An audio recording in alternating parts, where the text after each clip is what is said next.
Hello, everybody. Welcome back to National Park After Dark. We have another Trail Tales episode for everyone today. I'm excited because I picked 2 out of the 3 that we're sharing today, and they're like revisits to old episodes, kind of. Cool. I love that. I know. I tried to stick with a theme, so I'm excited. And they're also 2 that I covered. Oh, that's perfect. I love when our Trail Tales exist with our stories. I know, yeah. It's very cool. Yeah. Well, do you want to go first then? Yeah, sure. This one is titled Kalaupapa Trail Tale? Hi, Cassie and Danielle. I'm loving the show. I sent a message after listening to episode 69, and in it, I mentioned that I did a variety of field work for the Park Service, Fish and Wildlife, and the Department of Conservation in New Zealand that involved extensive time in the backcountry, and that I'd also try to send in some trail tales. God, some of our listeners are so cool. I know, I'm like, and you're talking to me? That's cool. It's like, you're really cool.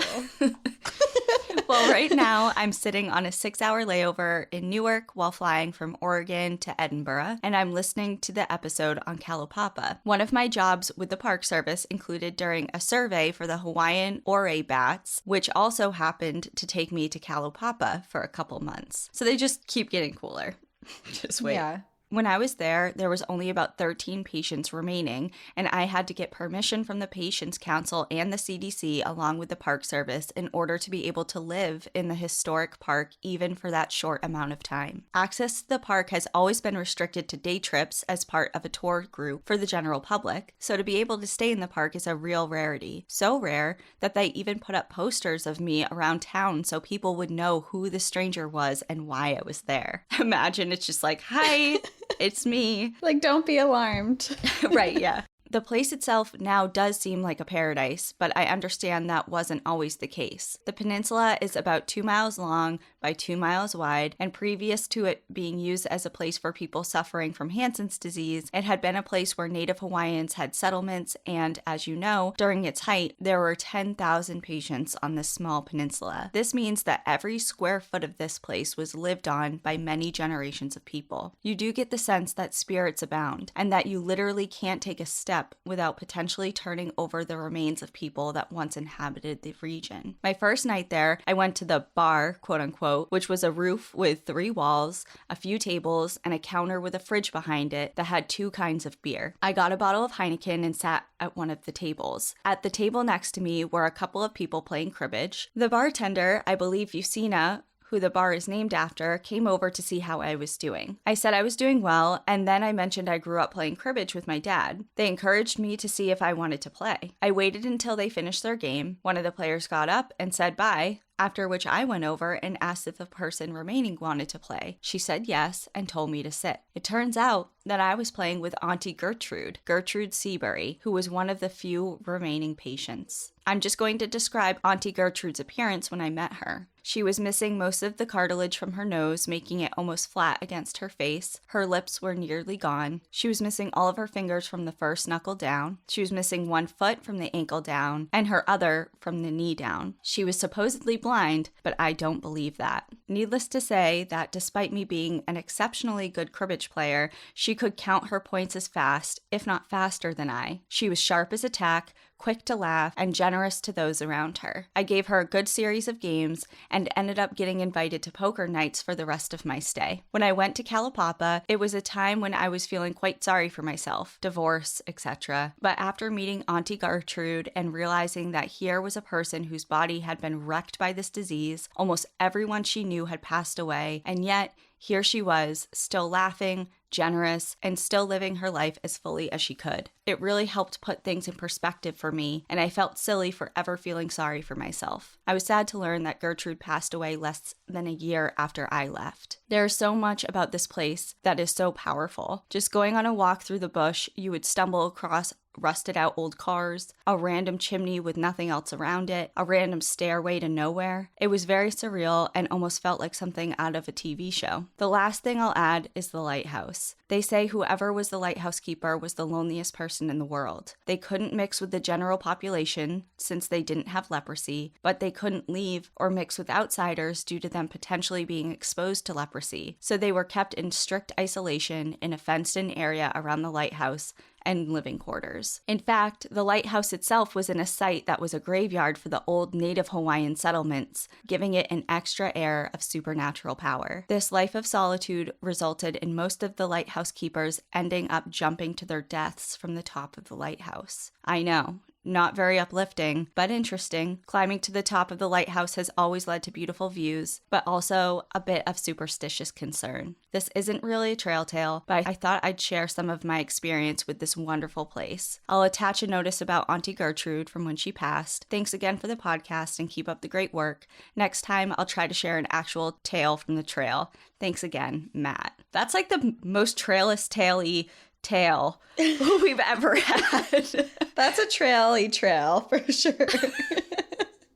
I don't know what I was just trying to say, but you hit it on the head. Like, that's exactly what we're looking for. I mean, you had an experience in one of the places that we've spoken about, and like the best kind of experience, you know? Yeah, it's really interesting to hear from someone's perspective that's been there and met the people involved in a story that you've told. And it was super interesting. It definitely counts as a trail tale for sure. Yeah. So thanks, Matt, because you definitely brought the place to life. And it's just like everything from having your posters put up, meeting Auntie Gertrude, experiencing the island, and also while simultaneously knowing its history, it was cool to listen to. So thank you. All right. Well, my next trail tale goes in a totally opposite direction than this story, but it's a very cool and it's a happy trail tale. Okay. It is titled Happiest Day of My Life. Hi there, Danielle and Cassie. My name is Corinne, and I am a huge fan of y'all's show. I found y'all around episode 20 and have binged and religiously listened to the show every Monday ever since. I know this probably won't end up on the podcast. I love when it says that while I'm reading it on the podcast. But I wanted to share a quick, wholesome story with you guys today. Back in May, my then boyfriend Darian and 4 of our good friends took a road trip to Guadalupe Mountains National Park and Carlsbad Caverns National Park. But this story will take place in Guadalupe Mountains. Side note, Guadalupe Mountains is an incredibly underrated national park. It is one of the least visited national parks, and it is so incredibly beautiful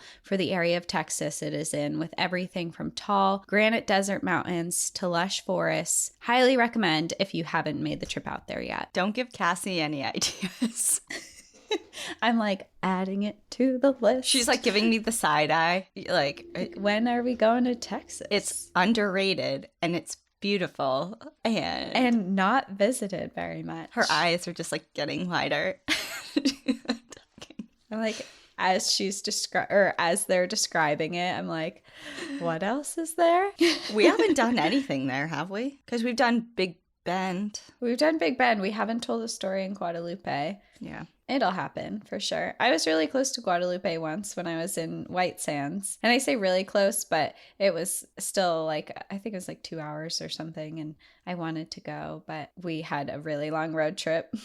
Cassie's one of those people. She literally sent me something yesterday or 2 days ago. I don't know. I woke up. There's this text. It was just a link. And I opened it up. Like, what is this? And she's like, oh, when we're here, we can easily go here. And I look it up and it's literally you have to get on a plane and fly to this like far off island that's like 5 hours away from where we're actually going to be. And I'm like, what do you mean easily get there? First of all, it's in a foreign country. We have to take a plane, obviously get different types of transport. But yeah, sure, it's easy. We're already going to be there, quote unquote.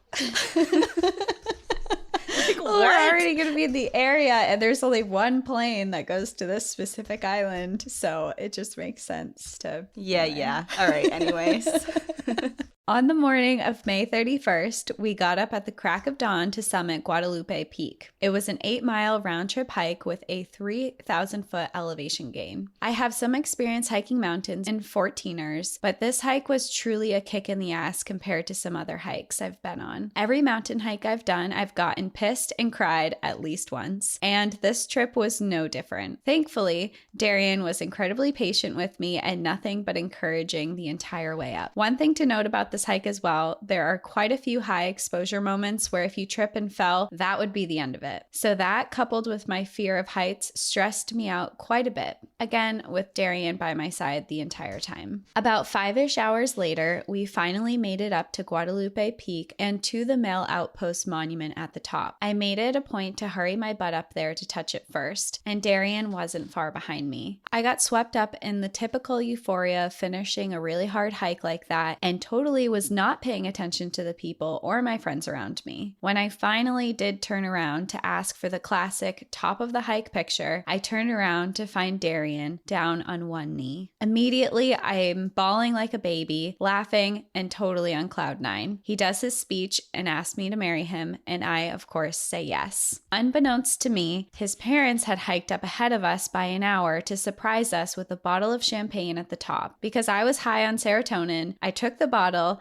and accidentally ended up drinking the entire bottle of champagne by myself in the span of 20 minutes. Oh, God. I can just imagine that. Like, you're just so excited. You're just chugging champagne. And you're coming off the adrenaline of being scared, kind of, hiking up, like exhaustion. And now you're a little drunk. A little. She shotgunned a champagne bottle by herself. I'm just thinking of the cliffs she was talking about. She's walking up. She's like, it's dangerous. There's cliffs. And now I just chugged a bottle of champagne. I have also attached a very pathetic picture of me crying and drinking the champagne out of the bottle. One of my favorites from the trip. And we'll post it because it's our favorite too. After that, I was totally drunk with a newfound confidence on cloud nine and just started hip hopping down the mountain, apparently making my friends and now my fiance incredibly nervous as I descended with reckless abandon. Not only that, I made a point to tell just about every person we passed on the trail that I had just gotten engaged at the top. My friend that came with me made sure to tell me the whole damn mountain knew that we had just gotten engaged. We ended the night with more champagne, watching the West Texas sunset in great company. I know this isn't typically what would end up on Trail Tales, but it was by far my most special moment in a national park, and I have been to a great deal of them. So I hope you guys enjoy my happy engagement story. Thank you so much again for the wonderful podcast. You guys make my week every time I get to listen to the podcast. Happy trails, Corinne. Aw, congrats, Corinne and Darian. Yeah, congrats. I loved that story. I just thought it was really happy and cute. And not all of our trail tales have to be morbid and really sad, although we do enjoy those ones too. But I love hearing good experiences in national parks too.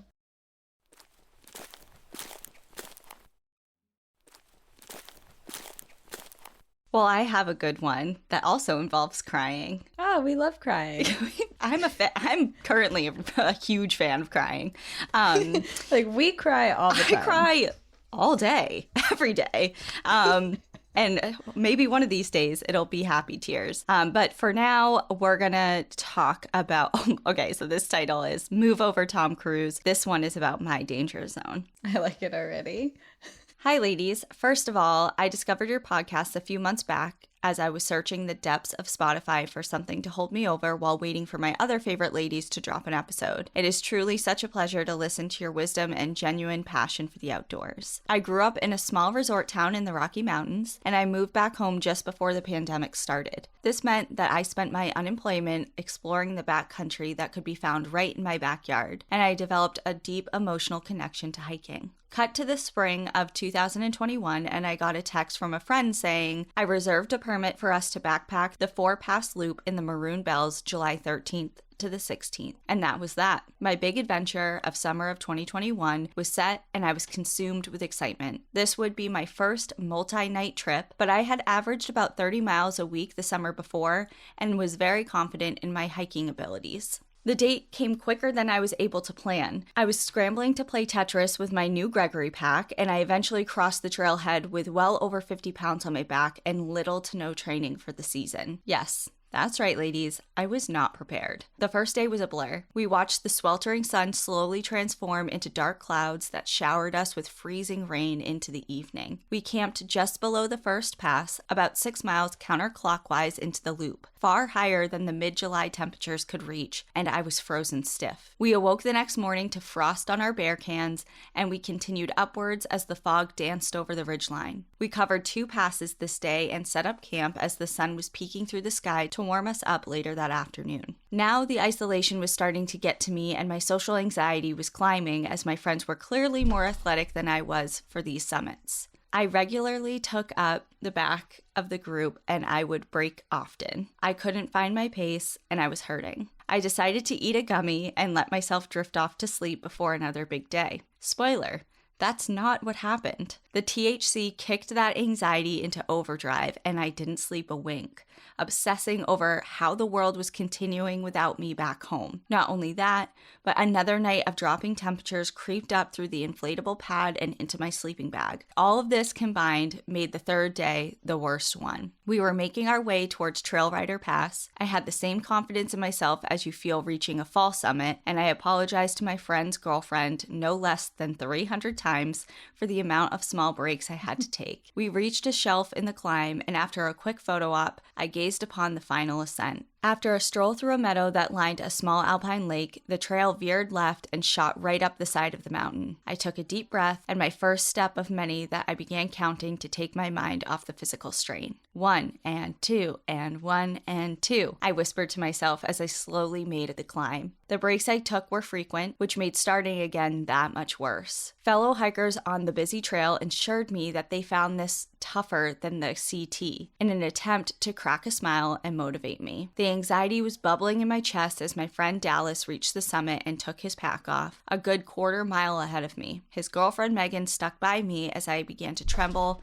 and my voice cracked. "I think I might start to cry," I joked, and without missing a beat, she said, "Then start crying." And I did. I cried because I was in a tumultuous relationship with someone who hardly put in the effort to see me before I left for this trip. I cried because I felt isolated, even with 2 of my closest friends with me. I cried because I had barely slept, my meals could have been more nutritious, and I was carrying a monster of a pack. I cried because I reached my absolute breaking point and I was struggling to press on. But I did. Mere feet from the summit, Dallas pointed a camera at me, and through tears, I screamed, "I'm fucking coming!" This immediately made me and his girlfriend start laughing, along with a few other hikers, and that's when I felt myself reach the other side of my breaking point. I made it to the summit, and all of the hikers passing through congratulated each other and myself. I took a photo with Snowmass Lake on display below, fresh moisture in my eyes.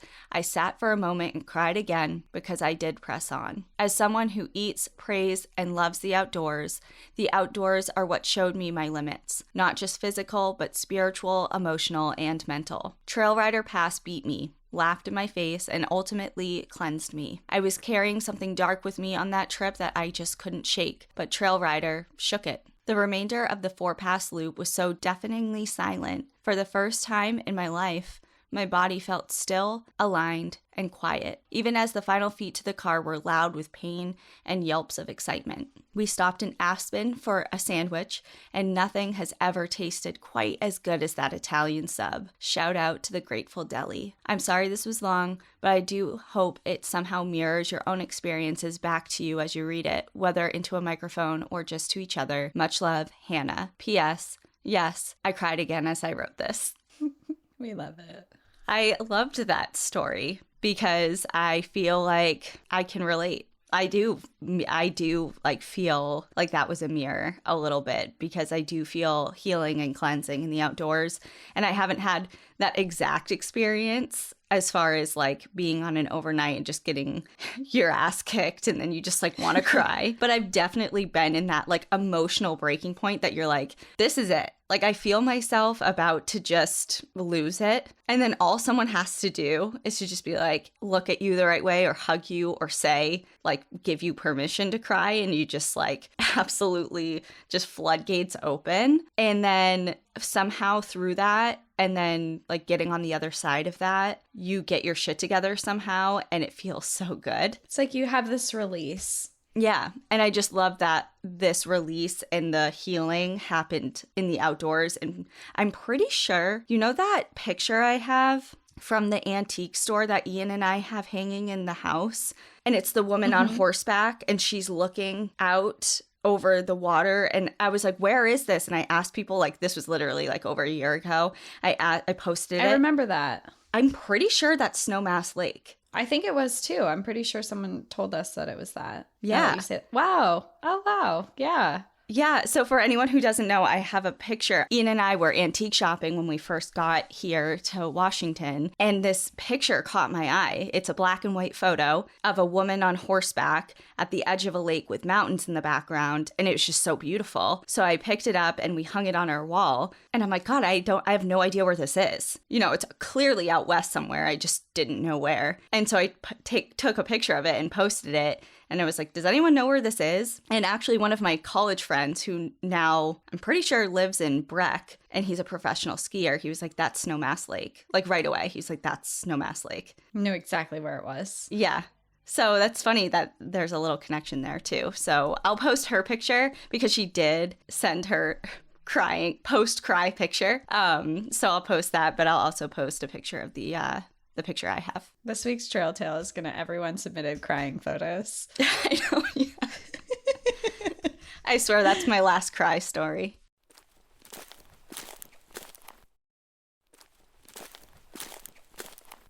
Well, my next story kind of goes off of like this happy outdoor experience kind of vibe that we have going on and changes that a little bit. So this one is called A Chilling Trail Tale Story. Oh, I thought you said it was going to continue it. Like we're going to keep riding that. No, we're not continuing to ride that. Oh, I'm bringing it down. All right, I'm ready. Just wanted to say I love your podcast and binge listen while I do my art, aka wood burning. You guys are so knowledgeable and make a great pair. Plus, make every story so good and funny at the same time. Huge fan. Keep rocking it, girls. Also, was just in tears over the Yellowstone wolf episode. I listened for the whole pod while doing my art. It was so sad and so informative. Now to the chilling trail tale story. It was a crisp fall night. My boyfriend and I went for a night cycle ride on a local trail. I did ask a close girlfriend of mine to go, but she had to work. We rode for a while. It was cool hoodie weather as leaves were falling from the trees and the moon and stars were out and everything was so peaceful, almost magical. We seemed to be the only ones on the trail after dark. There wasn't a lot of lighting on this particular trail. We decided to stop on the trail to take a quick drink of water. While we were stopped on our bicycles, we heard a crunch noise towards the wood line. Almost as if a deer or animal had stepped down onto a stick, we both turned to the direction where we heard the stick crack and came eye to eye with a creepy figure of an older man staring directly at us through the tree line, and he was about 10 to 15 feet away from the trail. Completely freaked out and startled at the time, my boyfriend said to him, "Hey, how's it going?" The man did not move at all or respond, as if we couldn't see him in the woods. He stood with no movement, staring right towards us, but we couldn't make out any close details of his looks as it was dark. Then, after him not saying anything, not a word back to us, we got super creepy vibes about his presence. We decided not to go any further, and I believe my boyfriend stated right then to him, "You're real weird for standing there like that," and then I shouted I was calling 911. We then turned around, pedaled back to the direction our truck was parked, and I turned my head around looking over my shoulder many times. We then turned around, pedaled back to the direction our truck was parked. I turned my head around looking over my shoulder so many times, all while calling 911. My hands were shaking from how scared I was, hoping that the man would not start to follow us or run after us. I then gave the location to the dispatcher, and they said that they would come send someone out ASAP. The trail was in between a wood line, and then there was a business on the other side of the woods. The wood line of where we saw the man backed up to a local auto body shop. I assumed that the man could have been a thief or a creeper, but I mean, who really knows? I had let dispatch know of the address of the shop, and then the next morning I called the company to let them know that there was a strange man in the woods who possibly could have been a thief. After thanking me for calling, they offered me a free oil change for us at their shop. A few days later, after we had the encounter, there was a report on the news of someone who had been attacked a mile up the same trail that we were on. And we were thinking, it must be that same man. Then, this is a total curveball of the story. Roughly 1.5 weeks after the trail encounter, I was reading the local news on my cell at lunch, reading of a man who had been brutally murdered with an axe at a local auto body shop. Turns out it was the same shop that we had called, letting them know of the possibly strange man / thief. After reading more details, it turned out to be the owner's son. Totally freaked out, I immediately told my boyfriend what I had read, and he was shocked as well. Could that have been the man we saw in the woods that night? Could that have potentially been us? Again, another curveball, as if the previous two were not enough. Fast forward a week later, I get a letter in the mail about serving for jury duty. So I got to my assigned jury duty day and showed up, learned about the case. I had no idea what case it was, so I start reading the paperwork, and then my jaw dropped to the floor. At that moment, I found out that the case was for the recent murder case. We were all told not to watch the news at all regarding the situation while attending duty. I was lucky I was not chosen for duty on this case. We had also had to sit down in a room and say our name and address in front of the murderer and lawyers in a very small room. Not sure why they do that, as I was so uncomfortable, hoping he didn't recognize me and that it had not been the same weird man on the trail that night, or that it was just too dark for either of us to know exactly who each other were. Truly, I was so nervous. I happily left the courthouse that day relieved. After this entire experience, my boyfriend and I decided we would not go for a night bicycle ride anymore. I suffered a lot of anxiety about being alone for quite some time as well. Time went on, and the memory will always be in my mind while walking that trail. Time went on, and the memory will always be on my mind while trail walking. Truly grateful to have went with my boyfriend at that time and not one of my girlfriends, as she had to work that night. Sorry for such a long story, but truly was one of the scariest experiences of my life, and I will never forget it. Also shows you should never bike alone or without a friend or personal protection to protect yourself day or night. I now have a little girl, and she loves to ride her bike, but we go to an open trail around a lake now and not a wooded area, as I still have anxiety from that day. I also conceal carry and can protect her if need be. I always am aware of my surroundings and notice everything from now on. Stay safe, ladies, and I can't wait to listen to the next episode of Trail Tales, and so sorry for rambling, as I'm not a good storyteller. Much love, Ash. I mean, I feel like, what are the odds? Like that, I really believe that that person was responsible for the killing. They had to be, right? It had to be the same. It creeps me out that they had to state their name and address in front of someone on trial for murder. Yeah, that doesn't seem... That seems very I've only scary. been selected for jury duty, or I don't know if selected is the right word, called for jury duty once, and I wasn't selected, so I didn't really go through like much of the process, so I'm not really too familiar with how it works, but that does seem a little odd. Yeah. I've never been selected. Knock on wood. Now, next week you're... Knock on wood. Not tomorrow. I'm going to get like notified. Yeah. Yeah, that's a really scary story, and I'm glad you both were okay. I mean, and I was thinking about it too when I was reading it. If I saw a creepy man in the woods, I wouldn't maybe necessarily think to call 911, and I would just run away. But the fact that they did call 911 and they did tell the shop to be on the lookout and stuff, and it ended up being the shop owner's son, which is also really weird, but it's just so smart to call even if you're not sure. If it's better safe than sorry. Yeah, I think it's more of because he wasn't responsive to their like initiation of conversation. Like the boyfriend was like, "Hey, how's it going?" Like if he was just like, "Oh, hi." I don't know if they would have done that. I think it was the total lack of response that they were like, "All right, something's definitely fucking up here." And just staring at them through the trees, just silent. Yeah, that's also and bad with vibes. An axe, murdered with an axe. Oh god. That's so weird. Luckily, you guys were on bikes and not like walking. Right? You could just pedal super fast away. You can go super fast away, yeah.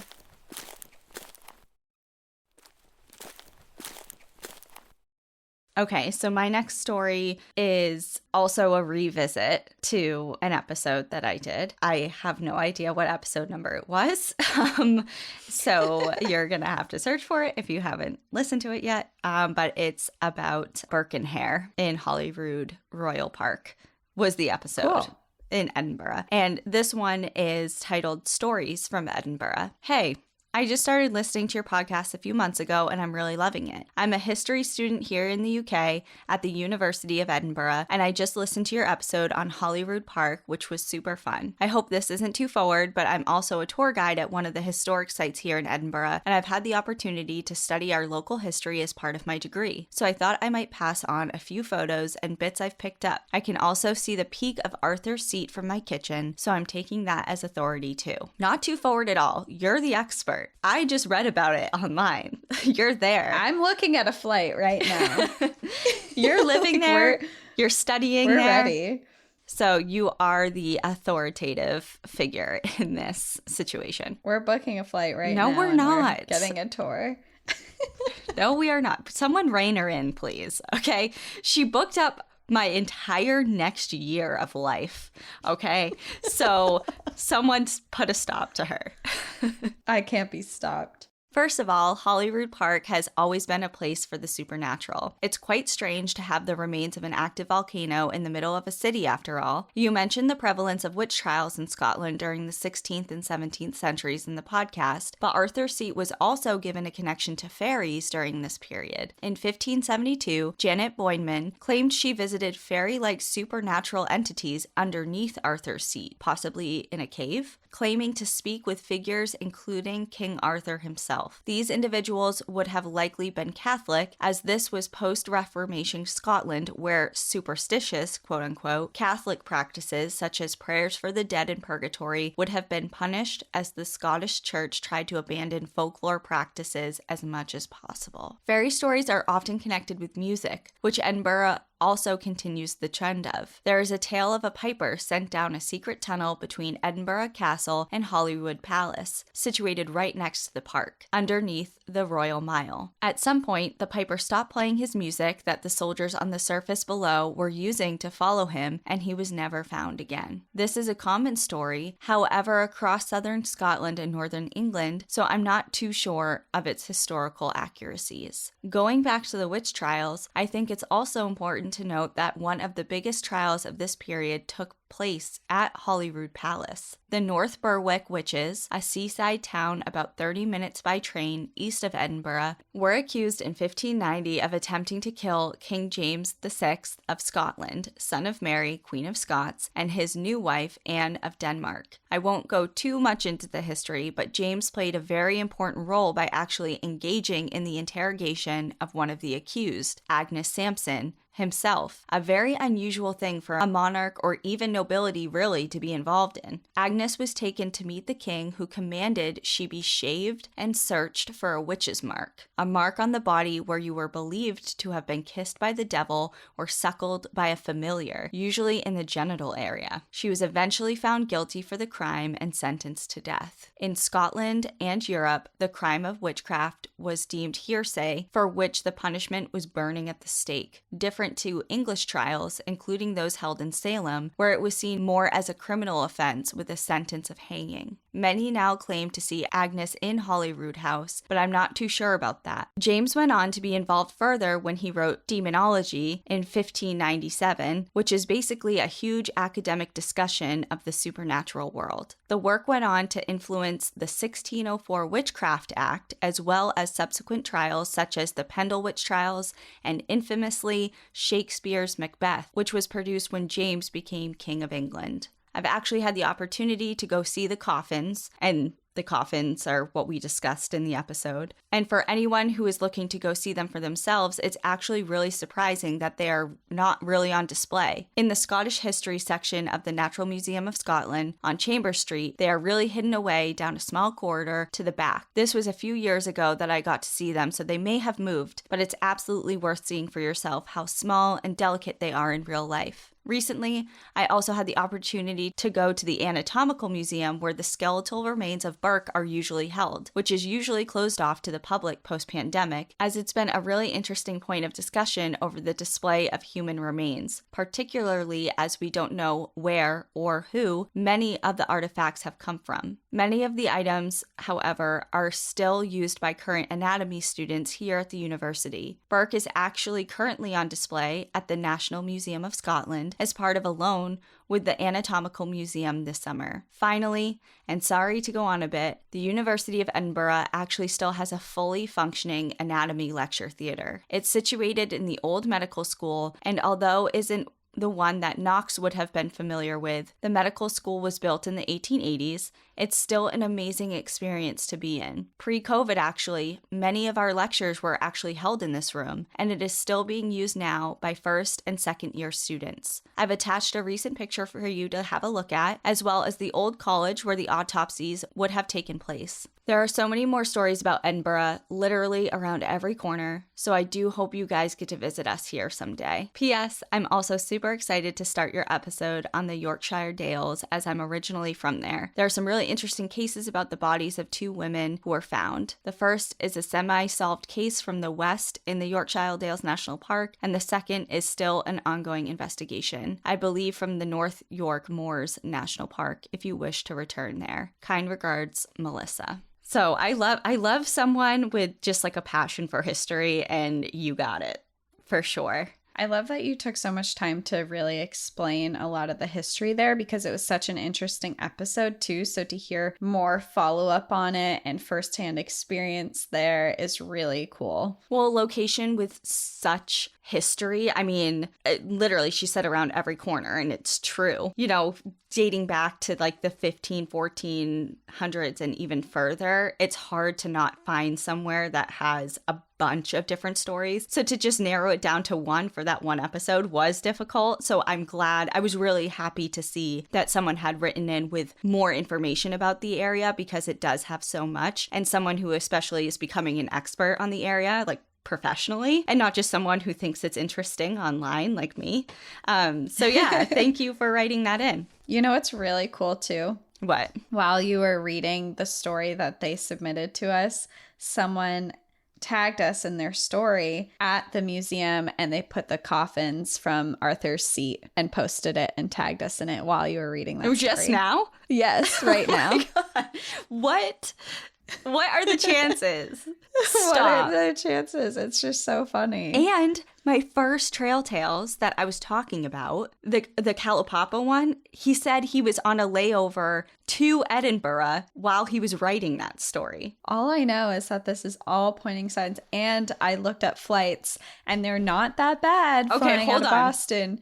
I gotta ask you, did you just fucking look up flights when I was telling that story? Just for a second, I had the app that came up in like 2 seconds. The audacity. The audacity of that bold ass move. What? Okay. I'm just inspired. You're cut off, I started dude. When are we gonna they go? said that as soon as they offered to give us a tour, I began searching for flights. Cassie, when are we going to go to that? October 3rd to the 9th. No, we are absolutely not. Of this year? Yeah. No. That's where I found the flights. Okay, well, we're not going. You're just getting back from Greece. I'm just getting my ass to Colorado. We're not going to Edinburgh. Sorry. I feel like I'm drawing the line. I feel like I'm being lectured by my mom right now. It's like, absolutely not. Sit down, go to your room, and just chill. And read me your last story, please. All right.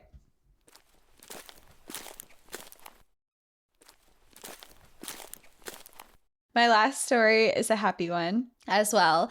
It's San Isabel National Forest, titled Happy Little Story. Hi, Danielle and Cassie. My name is Caroline, and I found your podcast about a year ago and have loved every episode since. You both do an amazing job. Anyway, I wanted to tell you a happy little story about my most recent camping hiking trip.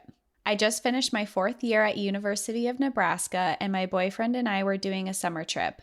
Wanting to visit more national parks, we planned a trip with 2 of our friends to drive out and camp in Great Sand Dunes National Park. Since all of our front country sites were booked, we got a backcountry permit and camped about a mile out. We unfortunately found out the next morning that there was a designated spot for us to camp, even though we had a backcountry permit, which we thought meant you could camp anywhere as long as you respect LNT. A park ranger happily let us know that we were about a mile away from our correct camping spot, and he gave us a souvenir to remember our time in the dunes in the form of a ticket. Smiley face.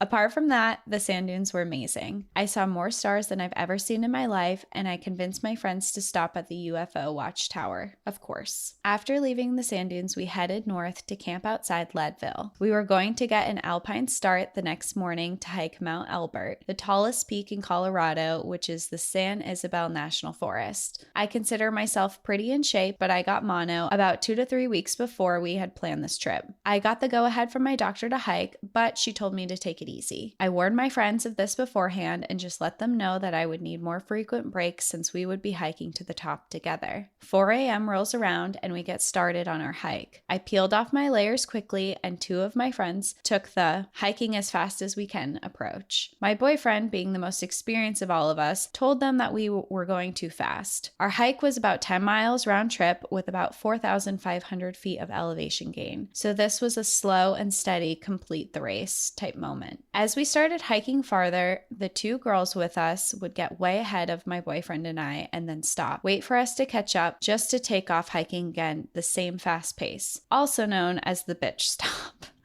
I've had people do the bitch stop to me before. The 2 girls we were with were out of sight within the first 4 miles. My boyfriend and I kept going, me needing a lot of encouragement. I was so exhausted from the thin air and my decreased ability to hike that I was wheezing and just had to keep stopping. At one point, I started crying. It was a little embarrassing. After a hug and more water, we kept going. I was having to stop every 20 steps to catch my breath. After we got out of the tree line and a mile or 2 more in, I told my boyfriend that I was quitting and that he should just go ahead. I had to convince him that I wouldn't be mad and I wouldn't run off the trail. I had cell service, there was a bunch of people on trail, and I could see all around me, so I felt pretty safe. My boyfriend kept going while I sat down on a rock to put on sunscreen, text my mom that I was dying, and have a snack. Everyone on the trail was saying hi to me as they passed, so I felt safe. One older gentleman passed and commented that he, quote, hadn't had this many people pass me since the Boston Marathon. Deciding that I should try to make it a little farther, I got up and started hiking behind him. I asked him where he was from and if he was retired. Since I could barely breathe, we would both hike a ways in a comfortable silence, stop to catch our breath, before I asked this with pauses in my phrases to gulp down air. He told me that he had retired in 2012, so I guessed that he was about in his 70s. This was absolutely perfect. I was recovering from mono, and he was in his 70s, so we were hiking at the same pace. He told me that he was a retired national park ranger. I thought this was so cool. He had worked in Shiloh Battlefield, the St. Louis Arch, and the Grand Canyon. He went on to tell me that he has visited 421 out of 423 national parks, reserves, monuments, etc. He has completed the national park list 5 times, but more keep being added. What a great reason to have to keep visiting more. I was blown away by his commitment to the national park system and his drive to travel. The 2 he has yet to visit are 2 Japanese internment camps, one in California and one in Hawaii. In 2012, when he retired, his wife Cynthia and him thru-hiked the Appalachian Trail. Some of his favorite adventures included hiking to the Everest Base Camp, hiking the Inca Trail to Machu Picchu, and of course, exploring national parks. I struggled so much up this hike, but hiking with my new buddy, Woody, who is not only an inspiration, but just so cool, made it really amazing. Woody and I both made it to the top. I met my friends who were just starting to hike down as I peaked. They met me with shock that I had made it up to. I was shocked myself. I told them that my hiking buddy, Woody, was just behind me. Woody and I got a picture together at the top, and I attached it below. I had a snack at the top with my friends before we all started to head down again. The 2 girls took off, and I hiked down with just my boyfriend. I thought it was going to be so easy going down, but man, I was wrong. I did cry on the way down as well from being so exhausted, but I made it. Although I had the toughest time out of my group, I had the best story because of the unlikely chance of meeting Woody and being brave enough to ask him questions and make a new friend. In town the next day, my boyfriend and I went to the Melanzana shop. a very niche sweater store for outdoor people, and we ran into Woody and Cynthia on our way out. I was able to find Woody and Cynthia on Facebook, and we have stayed in touch. Thank you again for the amazing podcast. It's always a highlight of my week. Hearing the positive and not so positive stories of the outdoors has inspired me to get out more and has helped me feel more comfortable making friends in the outdoors. Happy trails, Caroline. Oh, whoa. Woody is cool as hell. That's a huge accomplishment. How do you travel that much? Well, they say yes when someone says I'm booking flights to Edinburgh. Okay, I guess I set myself up a little bit for that, but that's like amazing. It's just amazing. It is amazing. After you retire to through hike the Appalachian Trail too, and it's just so cool. What a cool person and a person to meet while you're up there. So do you think when they said that he completed the national park list twice or whatever, what did you say? 5 times. Oh. 5 times. Okay. That's even more crazy. Like the actual, like the 60 something US parks. Do you think, because then they said that he did like 420 something units of the preserves and monuments and right. all that, and he just had the internment camp. So he's traveled all over the US to everything that's preserved pretty much. That is just so incredible. What a cool person to meet on the trail, like out of everybody. Yeah. And I think it's really cool to talk to an older person too, because I think a lot of times people see an older person on the trail and many times you're like, oh, you're moving slow, move out of the way. And this opportunity like gave them the chance to meet someone and hear like a really cool story. And I remember one time when I was hiking, I was in the White Mountains and we were on a pretty hard trail, and this 70-year-old woman was with her 2 grandchildren and she blew by us. And we talked to her for a minute, and she was a through hiker, and she had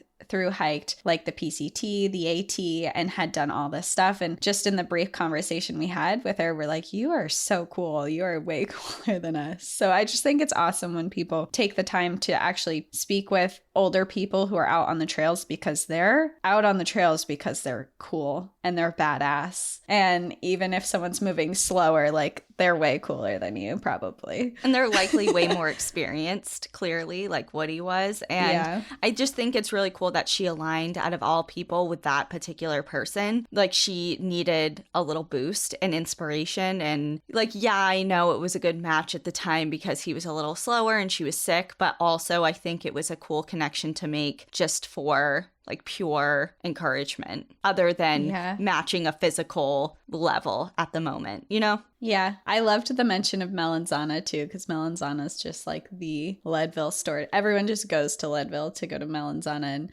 stand in line to get a sweatshirt. So. Oh, really? I've never. You haven't been to, you don't have a Melly? No. Oh my. I don't even know what it looks like. You lived in Colorado. What? A Melly, like if you go to Leadville, go to the Melly store. You can't order their stuff online unless you win a lottery, which I did win once, but you have to go to the store. What is it, sweatshirts? Yeah, they have sweatshirts, they have like dresses, but it's a certain material. It's like the class. You've seen Melly's before, I guarantee. I really don't think I have. I'm going to look it up. Well, they don't sell stuff online, but you've got to be able to see what it looks like. Yeah, you can. This is bougie. It's the outdoor gear to have. The fact that you're moving to Colorado soon. You got to go get a Melly in Leadville. Okay, but I also lived in Colorado for years and have never even heard. I'm a Goodwill. My first time at Melly, it was like 2014. So you gotta go. It's probably because I never could have even imagined of spending any sort of significant money on anything when I was living in Colorado. You know what I'm saying? Like, it's like, okay, well, why would I go and wait in line for something that I can just look at and not purchase, right? That's got to be it. No, you got to go get a Melly. Okay, all right. I'm being... half of our listeners are wearing a Melly right now. And they're like, what is... Sorry, God. Smelly Melly trade-in, re-mellied. Okay, all right, yeah. Maybe I'll... They're big. They're big. Everyone in Vermont has Mellies, and when you talk to them, everyone's like, "Yeah, I went to Leadville. I got my." I've literally Al and I never specifically went to Leadville to go to the Mellie store, and we both have Mellies from when we did our cross country trip. Like it's a thing. Okay, all right. Well, I guess I know my first big stop in Colorado. Sorry to everybody who's a Mellie fan. I just never knew. Okay, well, Patreon. You'll get 2 extra stories, everybody else. That's it for today. And we'll see you next time. Enjoy the view. And also watch your back. Okay, bye. Bye.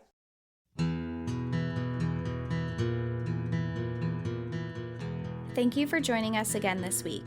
If you have a trail tale you'd like to share, send us an email at npadstories@gmail.com.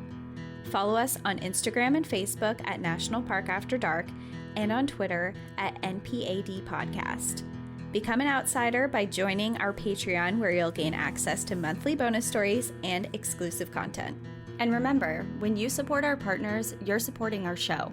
To access our special discount codes along with source information from today's episode, check out the show notes. For information on the show, to shop our merch store, sign up for our newsletter, and more, visit npadpodcast.com.